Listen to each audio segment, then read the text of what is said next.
Here's a song called Change of Ideas. Well, she's a ball abroad, but the fields are washed away. And the bells in the house stand when the diamonds are laid. And the time will see ahead when the graves are overused. But we don't like to admit what it is we have to lose. Millennia are coming, the modern age is here. It sanctifies the future, but renders us with fear.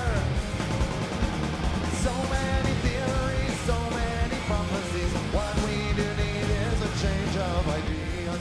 When we are scared, we can hide in our reveries. But what we need is a change of ideas. Change of ideas, change of ideas. What we need now is a change of ideas.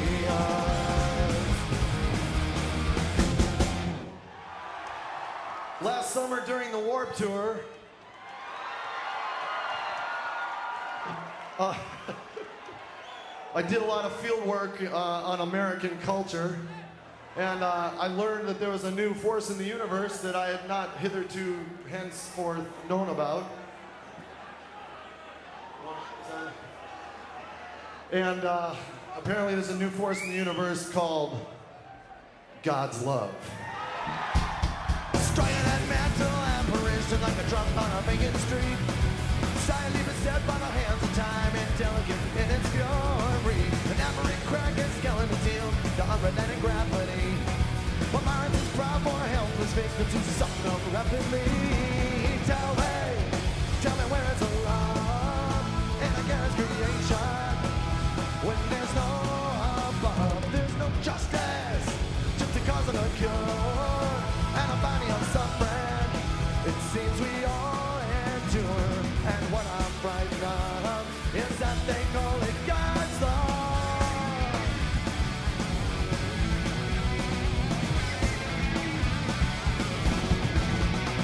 Well, twisted torment, make believe there's a truth that we all submit. But leave my eyes, my brain complies to all that they interpret. So tell me where's the love in a girl's creation? When there's no above, there's no justice, just a cause of a cure. And a body of suffering, it seems we all endure. And what I'm frightened of is that they call it God's law. I know there's no reason for alarm, but who needs perspective when it comes to pain and harm? We can change our minds. There's a better prize. But first you've got to tell me where's the love in a God's creation? When there's no above, there's no justice, just a cause of a cure. And a body of suffering, it seems we all endure. And what I'm frightened of is that they call it God's law. They call it God's law.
occasion, the blood of the hybrid, it's just a recipe.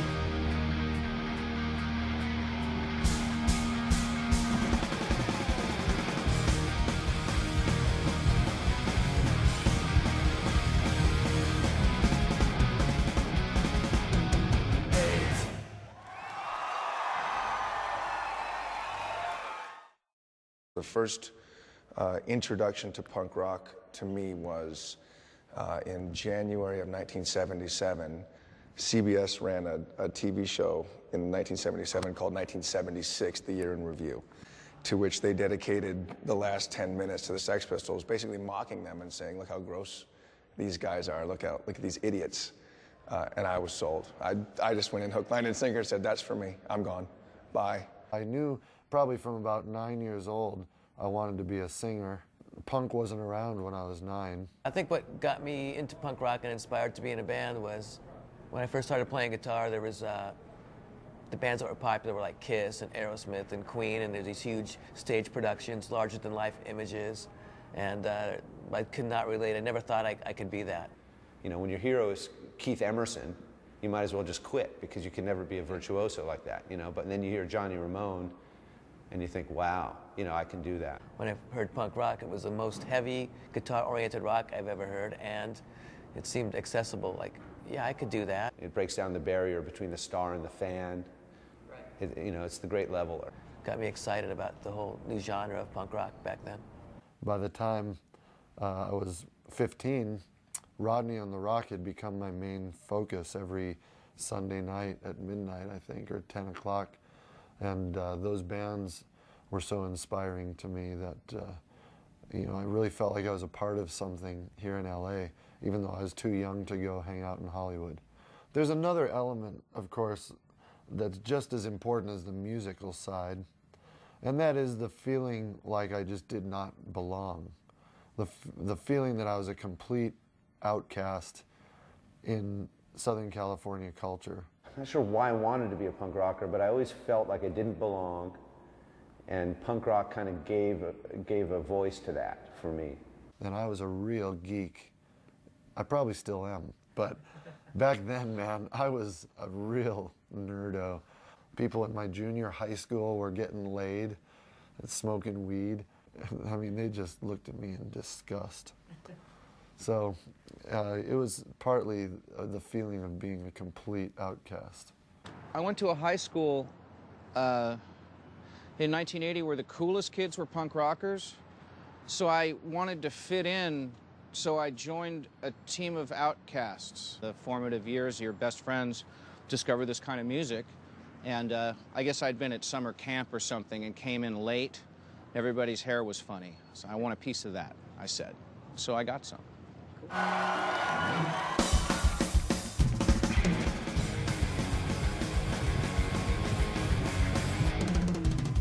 Everybody wants to dance in a playpen, but nobody wants to play in my garden. See those hippies on an angry line, but they don't get my meaning. I'm enchanted by the birdies and blossoms.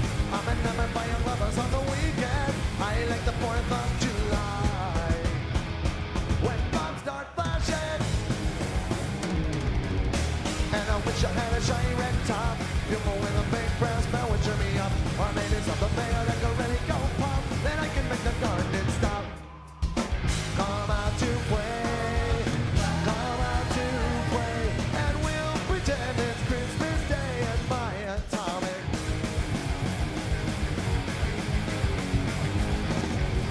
All my scientists are working on a deadline, so my psychologist is working day and night time. He knows what's best for me, but they don't know what to do with. And I'm glad I'm not Gorbachev, cause I work all night, a jelly and a pot. Easy's not a got it, with a burn of blood and a fight that will never stop. Come out to play, come out to play, and we'll pretend it's Christmas Day at my atomic.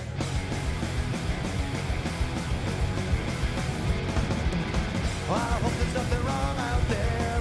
I'ma watch it from the room inside my room.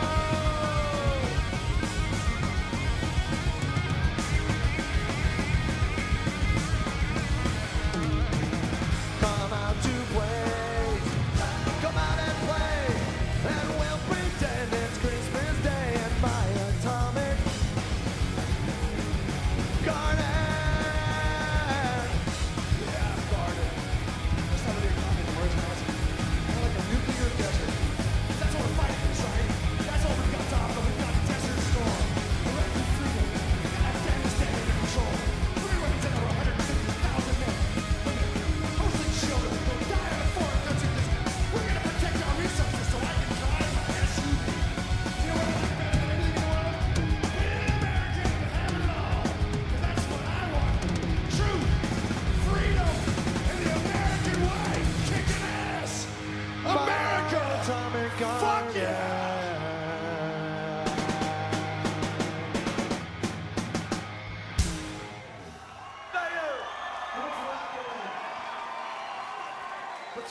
Brooks on drums for that song. The bands that influenced me back in the day, the ones that had the greatest impact on me were definitely number one, the Germs. Darby Crash and the Germs with Pat Smear and Don Bowles and Lorna. And their album GI was just transformative for me. The biggest band that I think had any kind of influence on what we did was the Adolescents, because they were doing three-part harmonies. And they were the first band that we'd ever seen, like as a punk rock band, doing three-part harmonies. Black Flag, maybe not musically, but attitude, the way they just dominated their space. You know, even with that whole different chain of singers, and of course, you know, Henry being from Washington, when he joined, we paid a lot more attention to it. I always admired their total domination of what they did. It was their show, their stage. They were frightening, which I still get a kick out of. I love having that aspect of it. When it comes to influences, I always qualify it by saying I was influenced at a very young age, and having started in Bad Religion at the age of 15, much of Bad Religion's early history, I was still being influenced, because that's a very influential age. So, but before the band really started, I was influenced by pop sounding, you know, pop rock music that was not necessarily commercial. Stuff like Todd Rundgren and, you know, Utopia and things like that were very influential to me. I love all kinds of music. I've always loved R&B from a very young age. I think my favorite group of all time is the Beatles. And this might be surprising to Bad Religion fans, but I guess, you know, I'd put the top rock groups of all time in order as, you know, the Beatles, the Beach Boys, and the Stones. I know I'm a weirdo. Most guys wouldn't put the Beach Boys second, but, you know, I still stand by that today. And I know there's not a punk band in the top three, but that's how it is for me. The greatest musical love for me is still Elvis Costello. I think that the angry young man that he was, and now he's kind of a bitter middle-aged man, that's for me. It's fascinating to me because he sums up a lot of my feelings fairly quickly. So I've been pretty consistent with Elvis Costello through my life. Other things have come and gone, but he's certainly the one that I could name as the #1 influence musically, the one that fills the hole in my soul.